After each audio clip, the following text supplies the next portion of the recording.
नमस्कार, मैं हूं निखिल और आप देख रहे हैं दी ललन टॉप शो। बागेश्वर धाम के धीरेन्द्र शास्त्री, जिन्हें उनके अनुयायी कथावाचक धीरेन्द्र कृष्ण शास्त्री महाराज या बागेश्वर धाम सरकार कहते हैं, इन दिनों एक बड़े विवाद के भंवर में ये फंसे हुए हैं। नागपुर में एक कार्यक्रम के दौरान उनके खिलाफ महाराष्ट्र के जादू टोना विरोधी कानून के तहत कार्रवाई की मांग हो गई और चुनौती दी गई कि अगर वो वाकई सबके बारे में सब जान लेते हैं तो अंधश्रद्धा उन्मूलन समिति के सामने आए। अगर वो जीत गए तो उन्हें 30 लाख रुपए दिए जाएंगे। इल्जाम है कि धीरेन्द्र शास्त्री ने यह चैलेंज स्वीकार नहीं किया और जो कार्यक्रम 13 जनवरी तक चलना था वो 11 जनवरी को ही खत्म हो गया। धीरेन्द्र शास्त्री लौट गए। तो आज दी ललन टॉप शो में हम धीरेन्द्र शास्त्री की ही बात करेंगे। हम जानेंगे कि वो कौन हैं, इतने बड़े कैसे हुए कि राज्यपाल, मंत्री, विधायक और सरकारी अफसर उनके यहाँ लाइन लगाते हैं और उन पर अंधविश्वास फैलाने के जो आरोप लगे हैं उनमें कितना दम है। तो आइए शुरू करें दी ललन टॉप शो। बागेश्वर धाम मध्य प्रदेश के छतरपुर जिले में गढ़ा नाम के गांव में है। छतरपुर को आप ऐसे नहीं पहचान पा रहे तो हम बता देते हैं कि विश्व विरासत माने गए खजुराहो के मंदिर छतरपुर में ही हैं। इस जिले का नाम महाराजा छत्रसाल के नाम पर पड़ा है, जिन्हें बुंदेलखंड राज्य का जनक माना जाता है। उनके जमाने में स्थापना हुई ऐसा मत है। इन दिनों छतरपुर की चर्चा बागेश्वर धाम के चलते भी हो रही है। सो हमने स्थानीय सूत्रों से धीरेन्द्र शास्त्री के उरूज तक पहुंचने की दिलचस्प कहानी जानी। तो बात ऐसी है कि गढ़ा गांव में एक पहाड़ी पर शंकर जी की मूर्ति स्थापित थी पुराने जमाने से। पास में ही गांव के लोग अंतिम संस्कार करते थे। स्थानीय लोग इसे एक वक्त मरघट पहाड़ी बुलाते थे। बुंदेलखंड एक पिछड़ा इलाका है और देश के बाकी हिस्सों की ही तरह यहाँ भी कुछ लोग तंत्र सिद्धि, जिसे आप सादी भाषा में जादू टोना कह सकते हैं, उसमें मानते हैं। जब लोग परेशान होते हैं या उनके यहाँ कोई रोगी लंबे समय तक ठीक नहीं होता तो वो मायूस होकर इस तरफ मुड़ते हैं और स्वाभाविक रूप से ये काम श्मशान के करीब यानी मरघट पहाड़ी के करीब लंबे समय से होता आया, लेकिन छोटी स्केल पर चल रहा था ये सब पहले। धीरेन्द्र शास्त्री के दादाजी ने शंकर जी के पास ही बालाजी यानी हनुमान की मूर्ति स्थापित करवाई। वो मंदिर में ही पूजा वगैरह करते थे और इन्हें कहा गया दादा गुरु। दादा गुरु के समय से ही शास्त्री परिवार का संबंध उस जगह से हुआ जिसे आज हम बागेश्वर धाम के नाम से जानते हैं। दादा गुरु के समय भी मरघट पहाड़ी इलाके में झाड़ फूंक का काम चलता रहा। दादा गुरु के बेटे माने धीरेन्द्र शास्त्री के पिता खेती करते थे, लेकिन धीरेन्द्र शास्त्री ने मरघट पहाड़ी का रुख किया। उनकी शिक्षा के बारे में हमें स्पष्ट जानकारी नहीं मिली, लेकिन सूत्रों ने बताया कि कुछ साल पहले धीरेन्द्र शास्त्री छतरपुर आए और उन्होंने एक प्रेस कॉन्फ्रेंस की जिसमें स्थानीय मीडिया को बुलाया गया। यहाँ प्रेस के सामने धीरेन्द्र शास्त्री ने कथित रूप से पत्रकारों से कहा कि हमारा एक सिद्ध स्थान है गढ़ा, यहाँ आकर आप लोग दर्शन कीजिए और चमत्कार देखिए। पत्रकारों ने पूछा कि चमत्कार कौन सा? तब जवाब आया कि गढ़ा स्थित पहाड़ी पर शंकर जी के मंदिर में यदि बल्ब लगाया जाए बिजली वाला तो वो फूट जाता है, इसलिए मंदिर सिर्फ दियों की रोशनी से ही रोशन होता है, इसलिए लोगों की आस्था है। उस वक्त प्रेस ने धीरेन्द्र शास्त्री में ज़्यादा दिलचस्पी नहीं ली, क्योंकि बुंदेलखंड में बाबाओं और उनके चमत्कारों की कहानियां नई नहीं हैं, तो कथित चमत्कार की छिटपुट रिपोर्टिंग ही हो पाई। लेकिन समय के साथ धीरेन्द्र शास्त्री से ऐसे लोग जुड़ गए जो उन्हें सोशल मीडिया की दुनिया में लेकर आए। इसके बाद उन्हें मीडिया के रास्ते होने वाले प्रचार की उतनी आवश्यकता नहीं पड़ी। सोशल मीडिया के अलावा धीरेन्द्र शास्त्री की दूसरी ताकत बना टीवी। न्यूज़ वाला नहीं, धर्म वाला। एक धार्मिक चैनल ने पिछले 3-4 सालों में धीरेन्द्र शास्त्री के साथ मिलकर बड़ी बड़ी भागवत कथाएं की। स्थानीय मीडिया के कुछ लोग उन्हें नियमित रूप से कवर करने लगे और सोशल मीडिया तो था ही। इसके बाद धीरेन्द्र शास्त्री के नाम के साथ कथावाचक लगने लगा और वो इस स्पेस में छा गए। आज पहाड़ी पर शिव और हनुमान जी की मूर्तियां हैं। दर्शन के लिए सारी व्यवस्था है और हनुमान माने बालाजी के यहाँ ही नारियल बांध कर अर्जी लगानी पड़ती है अगर धीरेन्द्र शास्त्री से आपको मिलना है। पहाड़ी के नीचे पंचायत ने एक इमारत बनवाई थी जो अब अच्छे खासे निर्माण के बाद बागेश्वर धाम में तब्दील हो गई है। इसके चलते आसपास की ज़मीनों की कीमत 80 लाख रुपए प्रति एकड़ तक पहुंच गई और यहाँ ज़मीन सिर्फ खरीदी ही नहीं जा रही, आरोप है कि कब्जाई भी जा रही है। इस इल्ज़ाम की पड़ताल के लिए दैनिक भास्कर अखबार के संतोष सिंह ने एक ग्राउंड रिपोर्ट की है। उसके हवाले से हम आपको कुछ चीज़ें बता रहे हैं। संतोष लिखते हैं कि आज छतरपुर खजुराहो हाईवे से सटा गढ़ा गांव बागेश्वर धाम के कारण एक बिजनेस हब की शक्ल ले रहा है। रोज़ हज़ारों की भीड़ आती है, मंगलवार शनिवार को लाखों में बदल जाती है। दोनों हनुमान जी के दिन हैं ये। इसके चलते दुकानों का 1 महीने का किराया 1.25 लाख रुपए तक पहुंच गया है और फिट के हिसाब से किराया तय हो रहा है कि कितने फीट की दुकान आप ले रहे हैं। संतोष लिखते हैं कि अब गढ़ा में निजी और सरकारी जमीनों पर कब्जे का खेल शुरू हुआ है। सीधा आरोप बागेश्वर धाम सरकार, धीरेन्द्र कृष्ण शास्त्री और उनके सेवादारों पर है। मंदिर से सटे खसरा नंबर 485/2, 482, 483 और 428 की जमीन छतरपुर जिले में राजनगर तहसील के सरकारी रिकॉर्ड में श्मशान, तालाब और पहाड़ के रूप में दर्ज है। धीरेन्द्र कृष्ण शास्त्री और उनके सेवादार तालाब को पाट कर अब दुकानें बनवा रहे हैं। निर्माण कार्य जोरों से चालू है। श्मशान में शव जलाने पर रोक लगा दी गई है।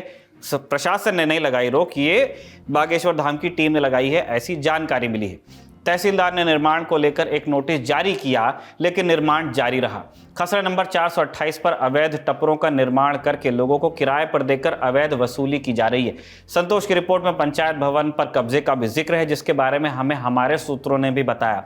संतोष लिखते हैं कि बागेश्वर धाम के पास सरकारी जमीन पर 12 लाख रुपए की लागत से सामुदायिक भवन बना, जिसे पंचायत ने अपनी निधि से बनवाया था। अब इस पर धीरेन्द्र कृष्ण शास्त्री का कब्जा है। सामुदायिक भवन के ऊपर निर्माण कर उसे 2 मंजिल और आगे बढ़ा दिया गया है। इसी भवन में बैठकर वो पेशी पर आए लोगों से मिलते हैं। यहीं पर उनका दरबार भी लगता है। इस भवन को लेकर गांव के लोगों ने कोई विरोध नहीं दर्ज कराया। बागेश्वर महाराज के प्रभाव के चलते कोई आवाज उठाने की हिम्मत नहीं करता। पहले गांव में किसी की शादी के समय यहाँ बारात रुका करती थी। अपनी ग्राउंड रिपोर्ट में संतोष और आगे लिखते हैं कि बागेश्वर धाम से सटा खसरा नंबर 229 है। ये 1.1185 हेक्टेयर वाली 15 लोगों की निजी स्वामित्व की जमीन है, प्राइवेट लैंड सादी भाषा में। यहाँ ये लोग 3 पीढ़ी से खेती करते थे। मौजूदा समय में इस जमीन का स्वामित्व गढ़ा गांव के अर्जुन सिंह, रामकली, लखन, संतोष, जितेंद्र, प्रभा, अंगूरी, मुला, राजकुंवर, रनमत सिंह, हुकुम सिंह, राजेंद्र सिंह, कमल, हीरा सिंह, सुमेर सिंह के नाम पर है। आरोप है कि अब इस जमीन पर धीरेन्द्र कृष्ण शास्त्री और उनके परिवार के लोगों की नजर पड़ने लगी है। पटवारी पवन अवस्थी पर भूस्वामियों को अपनी आधी जमीन धीरेन्द्र कृष्ण शास्त्री के नाम से करने का दबाव डालने का आरोप लग रहा है। 2 जुलाई 2022 को पुलिस की मौजूदगी में जेसीबी मशीन से इस जमीन पर बने इन परिवारों के टपरों को हटाने का प्रयास हुआ। जेल भेजने की धमकी दी गई। इस पर पीड़ित परिवार कोर्ट गए तो वहां स्टे मिला। इसके बावजूद धीरेन्द्र कृष्ण शास्त्री और उनके सेवादारों ने आधी रात को जेसीबी लगाकर टपरे हटवाया, ऐसा आरोप है। पीड़ित परिवार 6 दिन तक छतरपुर कलेक्ट्रेट में धरने पर बैठा रहा, पर कोई सुनवाई हुई नहीं। इस तरह से कई और अपनी जमीन को बेचने पर दबाव की बात स्वीकार करते हैं, मगर लोग खुलकर बोलने से डरते हैं। उनका कहना है कि नेता, मंत्री, कलेक्टर, एसपी से लेकर थानेदार तक जब धीरेन्द्र कृष्ण शास्त्री के चरणों में मत्था टेकते हो तो सुनेगा कौन। इस रिपोर्ट से इतर ये तो सच है ही कि धीरेन्द्र शास्त्री की पहुंच बहुत ऊपर तक के है।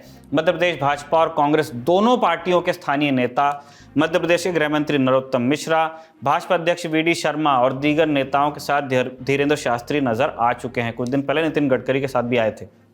सूत्रों ने हमें ये तक बताया कि यहाँ जज साहिबान और पुलिस अधिकारी तक नियमित रूप से आते हैं। सरकारी जमीन पर कब्जा, श्मशान में मुर्दे जलाने में रोक टोक और पंचायत भवन पर निर्माण अवैध। धीरेन्द्र शास्त्री से जुड़े ये वो विवाद हैं जिनके बारे में छतरपुर वाले ज्यादा जानते हैं। छतरपुर से बाहर धीरेन्द्र शास्त्री से जुड़े कुछ दूसरे विवादों की चर्चा ज्यादा है। कुछ दिन पहले धीरेन्द्र शास्त्री का एक वीडियो वायरल हुआ। वीडियो हम दिखा नहीं सकते क्योंकि उनका खुद का यूट्यूब चैनल है, हम बता ही रहे थे सोशल मीडिया और कॉपीराइट स्ट्राइक का जमाना चल रहा है। उसमें क्या था, लेकिन हम ये आपको बता सकते हैं, इस पर कोई रोक नहीं है। दरअसल धीरेन्द्र शास्त्री अपने धाम में लोगों की परेशानियों के निवारण का दावा करते हैं और काफी संख्या में भक्त उनसे आकर परामर्श लेते हैं। इसी क्रम में एक व्यक्ति जिसका नाम जीवन बताया गया, वो बागेश्वर धाम में धीरेन्द्र शास्त्री से परामर्श लेने के लिए आया। नाम पुकारा गया तो वो तुरंत मंच की ओर बढ़ा और आते ही महाराज के पैर छूने का उसने प्रयास किया। और तब धीरेन्द्र शास्त्री कहते हैं, बस बस हमें छूना मत, अछूत आदमी हम। थोड़ी ही देर में धीरेन्द्र शास्त्री के एक सहयोगी वहां पहुंचते हैं और जीवन को शास्त्री से दूर भी करते हैं। ये वीडियो वायरल हुआ और कई लोगों ने इसे छुआछूत की प्रैक्टिस बताकर आलोचना की, जिसकी मनाही देश के संविधान में है। जब बवाल हो गया तो 27 मई 2022 को बागेश्वर धाम सरकार ऑफिशियल नाम से चलने वाले ट्विटर हैंडल पर सफाई आई। इसमें लिखा गया कि एडिटेड वीडियो को डालकर भ्रामक प्रचार किया गया। अछूत कहकर धीरेन्द्र शास्त्री ने खुद को ही संबोधित किया था। एक और विवादित वीडियो कुछ दिन पहले सामने आया था। उसमें धीरेन्द्र शास्त्री शाहरुख खान की पठान मूवी के बॉयकॉट का आह्वान करते नजर आते हैं। श्रद्धालुओं से कहते हैं, तुम्हें सौगंध है पूरे भारत के लोगों को, तुम्हें शपथ है, जो सनातन का विरोध करे, चाहे वो नेता हो अभिनेता हो। देखो, तुम लोगों ने एक अभिनेता की फिल्म बॉयकॉट की थी तो सारे कलावा बांधने लगे, तिलक लगाने लगे, मंदिर जाने लगे, वो भी जिनके नाम के पीछे KHAN मतलब खान लिखा है। आज शपथ लो दोनों हाथ उठाकर ऐसे लोगों की फिल्म नहीं देखोगे। ये धीरेन्द्र शास्त्री के शब्द हैं। ऐसे बयानों की लिस्ट और लंबी है। एक वीडियो में वो कहते हैं चादर और फादर वालों से दूर रहो। समझ सकते हैं संकेत कहां पे हैं, इस्लाम और क्रिश्चियन धर्मावलंबियों की तरफ। धीरेन्द्र शास्त्री ने कहा था खुद भी बुलडोजर खरीदने वाले हैं, पैसा नहीं है वरना हम भी बुलडोजर खरीदेंगे गांव के काज पर। सनातनियों, महात्माओं पर, संतों पर, भारतीय हिंदुओं पर जो पत्थर चलाएगा हम उसके घर पर बुलडोजर चलाएंगे। कहा हिंदुओं जागो, जो तुम्हारे घर पर पत्थर फेंके उसके घर पर जेसीबी चलाओ। जेसीबी चलाना वैसे भी सरकारों का काम है, वो भी तब जब ड्यू प्रोसेस पूरा हो जाए।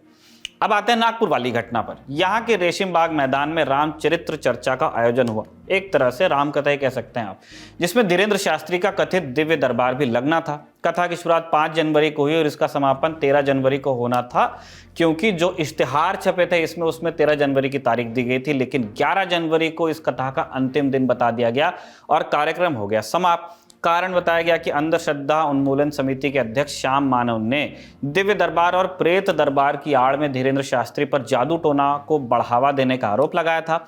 महाराष्ट्र में आप जानते हैं कि जादू टोने के खिलाफ कानून है, जिसे कहा जाता है Maharashtra anti superstition and black magic act 2013। इसके अलावा समिति ने कहा कि वो उन लोगों के बीच दिव्य चमत्कारी दरबार लगाएं, धीरेन्द्र शास्त्री, और अगर वो ये दावा करते हैं कि वो सबके बारे में सब जान लेते हैं तो उनका सच बताएं। अगर वो उनके बारे में सब सच बता देंगे तो वो भेंट स्वरूप धीरेन्द्र शास्त्री को 30 लाख रुपए दिए जाएंगे। लेकिन धीरेन्द्र शास्त्री ने चैलेंज स्वीकार नहीं किया। इस पर धीरेन्द्र शास्त्री ने क्या कहा, अब उनका पक्ष भी आप जान लीजिए।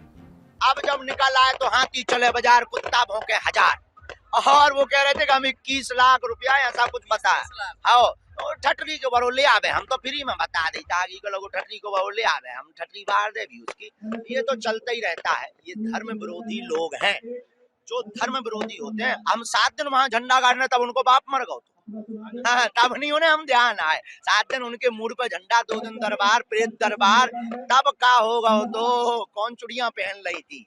अब अबे भी दरबार लग रहा है, बागेश्वर धाम पे लगेगा, रायपुर में लगेगा, और पूरे भारत में लग रहा है। और हमको किसी प्रमाण पत्र की आवश्यकता नहीं है, क्योंकि हम प्रमाण पत्र लेने के चक्कर में नहीं है। ना हम कोई दावा करते, ना हमारे पास कोई सिद्धि है, ना चमत्कार। हनुमान जी के हम सेवक हैं, और किसी को बनना हो तो वेलकम। और जितने 30 लाख वो हम पे खर्चा कर रहे गरीब बेटियों के विवाह में लगावे, हाँ, और एक बार वो देख लेंगे तो वो खुद हमारे सेवकदार बन जाएंगे। धीरेन्द्र शास्त्री कह रहे हैं कि उन्हें तो चुनौती मिली ही नहीं। इस पर हमने अंधश्रद्धा उन्मूलन समिति के अध्यक्ष श्याम मानव से सवाल किया, वो क्या कह रहे हैं आप सुन लीजिए। नागपुर में 5 जनवरी से 13 जनवरी तक धीरेन्द्र कृष्ण महाराज जी का कार्यक्रम आयोजित था, रामकथा प्रवचन का। मैं यहाँ आया इंडियन साइंस कांग्रेस के लिए। मैं मुंबई रहता हूँ 25 साल से। नागपुर मेरा पहले से सेंटर रहा है। तो मुझे सबसे पहले कहा गया कि उनका राम कथा का आयोजन है। मैंने कहा अच्छी बात है, उसका तो स्वागत होना चाहिए। लेकिन लोगों ने ये ध्यान में ला के दिया कि उनका दिव्य दरबार के काफी वीडियोज उपलब्ध है, और यहाँ पर भी नागपुर में 7 और 8 तारीख को दिव्य दरबार लगने वाला है। इसलिए मैंने उसकी तरफ ध्यान दिया। मेरी बड़ी टीम है, उन टीम को मैंने भिड़ा दिया। 40-50 वीडियोज उन्होंने खंगाले, और उनके ध्यान में आया कि इसमें काफी कानूनन उल्लंघन होता है। 2 कानून है, एक महाराष्ट्र का जादू टोना विरोधी कानून 2013 का है, और दूसरा कानून है drugs and magic remedies act 1954। ये केंद्र का, सेंट्रल गवर्नमेंट का कानून है। तो दोनों का इसमें उल्लंघन हो रहा है। तो इसलिए हमने फिर उन वीडियोज में से, जो वीडियोज पहले से प्रसारित हुए थे, उन वीडियोज में से ऑब्जेक्शनेबल कौन कौन सी चीजें है उनको निकाला। बाहर निकालने के बाद में ये जादू टोना विरोधी कानून जो है, उसमें केवल प्रचार और प्रसार करना ये भी इक्वली गुनाह है। जादू टोना विरोधी कानून बहुत ही कड़ा कानून है, कॉग्निजिबल है, नॉन बेलेबल है। उसमें जो पनिशमेंट का प्रावधान है वो 6 माह कारावास से लेकर तो 7 साल का कारावास हो सकता है, प्लस 5,000 से 50,000 रुपए का दंड हो सकता है। और ये कानून का हर शब्द मैंने फाइनल किया है, उसकी सभी बारीकियां मैं जानता हूं। उसका पुलिस का ट्रेनिंग पूरे महाराष्ट्र के अधिकारियों का मैंने किया है, और उसका काफी प्रबोधन महाराष्ट्र में किया है। तो इसलिए बहुत उसकी बारीकियां मुझे देखते ही पूरा कानून ही मेरे अंदर में होता है। तो जब पता चला कि ये कानून का उल्लंघन उसमें हो रहा है और बहुत गंभीरता से हो रहा है, तो मैंने ये सब कानून की बारीकियां निकाल कर ये जो प्रूफ्स है सब वीडियोस में से निकालकर कि यहाँ से मिनट से लेकर ये मिनट तक के जो वाक्य है उसको ये कानून लागू होता है, यहाँ से यहाँ तक के हिस्से को कानून लागू होता है, एक पूरा ओरिजिनल वीडियो और उसके ये स्प्लिट्स पार्ट्स ऐसे निकाल कर यहाँ के पुलिस अधिकारी के पास दिए। अगर श्याम की बात सही है कि उन्होंने एक से ज्यादा बार प्रशासन से शिकायत की, तो ये सवाल बड़ा हो जाता है कि फिर कार्रवाई क्यों नहीं हो पाई। हमने श्याम से ये भी पूछा कि anti superstition and black magic act को महाराष्ट्र की सरकार कितनी मजबूती से लागू करवा रही है। सारे पार्टियों के समर्थन से 2013 में ये कानून बना, दिसंबर में दोनों सभागृहों में, अपर एंड लोअर में ये पारित हुआ। उसके बाद में तुरंत 2014 में जादू टोना विरोधी कानून प्रचार प्रसार अंमलबजावनी समिति गठित हुई, जो मेरे ही लेटर के आधार पर गठित हुई, जिसमें मैं सह-अध्यक्ष हूं, अध्यक्ष कैबिनेट मंत्री है, उपाध्यक्ष राज्य मंत्री है और बाकी सब चीजें मैंने आपसे कही है। ये कमेटी का उद्देश्य ये था कि ये कानून का प्रचार हो, प्रसार हो, वैज्ञानिक दृष्टिकोण लोगों तक पहुंचे। उसके लिए तब के उप मुख्यमंत्री अजित जी पवार, उन्होंने 16.5 करोड़ रुपए सैंक्शन भी किए थे। हालांकि सामाजिक न्याय विभाग का जो टोटल बजट है वो 16,000 करोड़ का बजट है, तो 16,000 करोड़ का बजट होने के कारण 16 करोड़ वगैरह ये कोई बहुत बड़ी बात नहीं है, लेकिन फिर भी ये काम की शुरुआत उस बहाने हो जाए। लेकिन कुछ कारणों से ये पैसे उपलब्ध नहीं हो सकते थे, क्योंकि जो भी दिक्कतें शासकीय होती है उसके कारण, तो हमें केवल 1 करोड़ रुपए उपलब्ध करा दिए गए और उसके आधार पर हमने सभी जो महाराष्ट्र के सभी जो डिस्ट्रिक्ट्स है 36, उसमें हमने जाहिर सभा का आयोजन किया। खुद के बारे में धीरेंद्र शास्त्री क्या कहते हैं ये हमें मालूम पड़ा एक YouTube वीडियो से, जिसका टाइटल कुछ इस तरह है, क्या हुआ जब इस बाप बेटी को रोते देख गुरुदेव पर स्वयं हनुमान जी आ गए, है ना। इसमें धीरेंद्र शास्त्री कहते हैं कि हम कोई चमत्कारी नहीं है, ना कोई साधु है, ना कोई संत है, हम एकदम उपद्रवी आदमी हैं, लेकिन हम बालाजी के हैं, बालाजी हमारे हैं, हमारे चक्कर में मत पड़ियो, जुड़ना है तो बालाजी से जुड़ना। इंसान कभी भगवान नहीं हो सकता, लेकिन कुछ ना कुछ तो है। धीरेंद्र शास्त्री के इर्द गिर्द सारी कहानी इस कुछ ना कुछ तो है में ही समाई है। खुद पर लगे आरोपों को लेकर वो क्या कहते हैं ये हम भी जानना चाहते हैं। जब भी हमें उनका या उनकी टीम से किसी का पक्ष मिल जाएगा तो हम उससे भी दी ललन टॉप शो में शामिल करेंगे। अब एक दूसरे एंगल से इस कहानी को देखते हैं कि दिव्य दरबार जैसे कार्यक्रमों में लोग जाते क्यों हैं, उन पर क्या बीत रही होती है, विशेषज्ञ क्या सोचते हैं, आप सुनिए। हमारे समाज में विश्वास और अंधविश्वास ये दो पहलू हैं। जहां जहां समाज में समस्या है वहां वहां लोग अंधविश्वास की तरफ भागते हैं। इसका शिक्षा से कोई बहुत लेना देना नहीं है। ये हमारे देश में ही नहीं अपितु पूरे विश्व में अगर हम कोई भी बॉलीवुड मूवी उठा के देखते हैं तो वहां भी भूत प्रेत इसके नाम पर लोगों को खूब बेवकूफ बनाया जाता है। और ये एक मसाला है जिसके नाम पर बहुत सारे लोगों का बिजनेस चलता है। जितने ये बाबा मुल्ला मौलवी इस तरह के लोग हैं ये लोगों को डरा धमका करके अपना बिजनेस चलाते हैं और इसी मसाले को लोग यूज करते हैं। क्योंकि जब अंधविश्वास होता है तो कहते हैं ना कि चिकित्सकों पर प्रभाव जमने में टाइम लगता है, लेकिन अंधविश्वास पे लोगों का फेथ बहुत जल्दी बढ़ जाता है। और यही कारण है कि ये व्यापार ये बिजनेस खूब फल फूल रहा है। लेकिन वास्तव में अगर देखे जाए तो ये जो बीमारी है इसे कन्वर्जन डिसऑर्डर कहते हैं या डिसोसिएटिव डिसऑर्डर कहते हैं। इसका पूरी तरह से इलाज संभव है। इसके लिए हमें किसी अच्छे मनोचिकित्सक को दिखाने की जरूरत है, ना कि अंधविश्वास के रूप में बाबा या मुल्ला मौलवी के पास जाने की। कथित बाबा लोगों की कमजोरी का फायदा कैसे उठाते हैं, अब ये जानिए। हमारे समाज में जब भी कोई व्यक्ति किसी मानसिक समस्या से यानी साइकोसिस से या कन्वर्जन डिसऑर्डर से परेशान होता है तो लोग उसे भूत प्रेत या जादू टोना समझते हैं। और इस चक्कर में जब व्यक्ति परेशान होता है तो वह समाधान ढूंढने की कोशिश करता है। पर चूंकि हमारे समाज में इन बाबाओं का या इन मुल्ला मौलवियों का इतना अच्छा स्ट्रॉन्ग जाल है, प्लस हमारे ऊपर अंधविश्वास की इतनी मोटी परत होती है कि हम चिकित्सक के पास न जाकर के इन लोगों के पास पहुंचते हैं।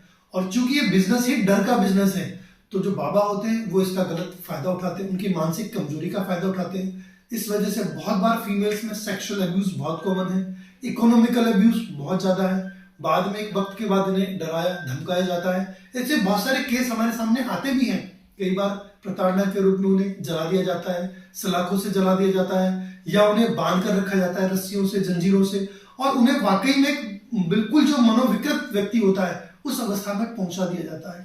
तो बेसिकली ये लोग हमारे डर का फायदा उठाते हैं, हमारी मानसिक कमजोरी का फायदा उठाते हैं। क्योंकि डर हमारे और हमारे समाज में इतना ज्यादा व्याप्त है कि लोग इसका पूरी तरह से फायदा उठाते हैं। जो हम समझ नहीं पाते और जो चीजें तर्क के परे जाती दिखती हैं, उन्हें बूझने के दो बड़े रास्ते हैं, एक विज्ञान का और दूसरा धर्म का। इन दोनों में एक फर्क है, लेकिन विज्ञान सारी बातें प्रमाणों के आधार पर ही कहता है और यह स्वीकार करने को तैयार रहता है कि वो गलत भी हो सकता है। धर्म के मामले में ऐसी गुंजाइश कम मिलती है, लेकिन कभी कभार लोग इन दोनों बड़े रास्तों से मायूस होकर एक तीसरे रास्ते की ओर बढ़ जाते हैं, अंधविश्वास, जादू टोना। लेकिन यह कमजोरी की निशानी है। डॉक्टरी सलाह लें और याद रखें कि भारत का संविधान वैज्ञानिक चेतना की बात करता है, पाखंड की नहीं। द ललन टॉप शो के अगले एपिसोड में आपसे मुलाकात होगी। ऐसी कामना के साथ आज लेते हैं विदा। शुक्रिया, शुभ रात्रि। आपके ज्ञान की गहराई नापने के लिए आ गई है ललन टॉप क्विज। मौके पर दो जवाब और मौके पर ही पाओ इनाम। सोमवार से शुक्रवार रात 9 बजे सिर्फ ललन टॉप ऐप पर। याद रखो कक्का की बात जो कही गई है, नॉलेज पर हाल लगाओ हाल फायदा, दे लगाओ का फायदा। तो फटाक से डाउनलोड करो ललन टॉप ऐप और आ जाओ 9 बजे क्विज खेलने के लिए हमारे साथ।